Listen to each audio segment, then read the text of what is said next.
everyone, today we're making Valentine's Day cake pops. Start off with some cake, of course. This is the leftover cake I had when I made the Hidden Heart cupcakes from last week. Crumble up the cake until you get some fairly small crumbs, and then to the crumbled cake add some frosting. Now, of course, you can use whatever color or whatever flavor of cake you'd like. You can use a box cake mix. This happens to be a homemade cake, but you could use whatever you'd like. The frosting as well can be any flavor or any color you like. Put just enough frosting in until when you blend it up like this, it turns into kind of the consistency of modeling clay. Then form the heart shapes. You can do this by hand by simply rolling a portion of the dough between your hands and forming it into a heart shape, or you could even press it into a silicone mold like the one I have on the left.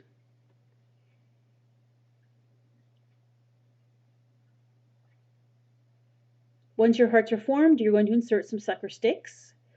The liquid in the bowl is candy melts that have been melted, the red ones.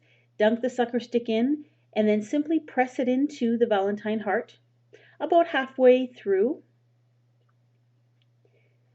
By dunking the sucker stick into the candy melts, what will happen is it makes the heart adhere to the stick and it won't fall off as easily when you're going to dunk them later. Once all the sucker sticks are inserted, place the entire cookie sheet or the cutting board in this particular case in the freezer for about 30 minutes until they're very firm. These are the candy melts that you see in that measuring cup before they are melted. These can be purchased at the bulk food store around here or even at craft stores. They also can be purchased online. They taste a little like white chocolate if you want to know. Dunk the heart into the melted candy melts. If your candy melts are not liquidy enough, you can add a little bit of vegetable shortening to it and that'll help thin it out. Dunk the heart in and then let the excess drip off.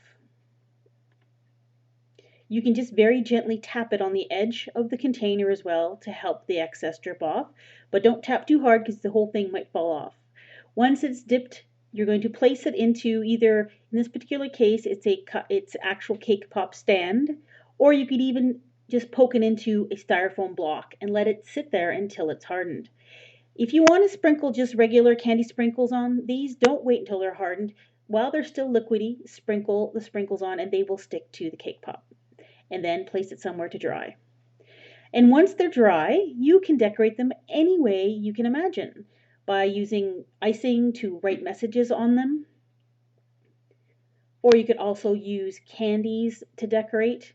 Here I'm putting little X's and O's all over it. That's just regular buttercream frosting. As you can see, what you do with these is really up to you. It's just limited by your imagination. It would help if you go online to look at some photos and give you some ideas of how to decorate them as well.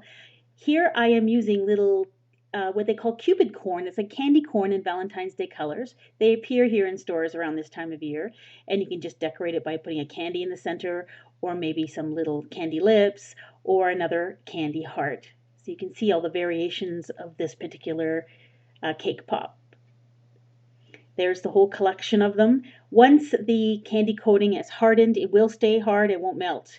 Again, at room temperature. You can store these at room temperature as well for a couple of days. If you want to keep them longer than that, I would put them in the refrigerator.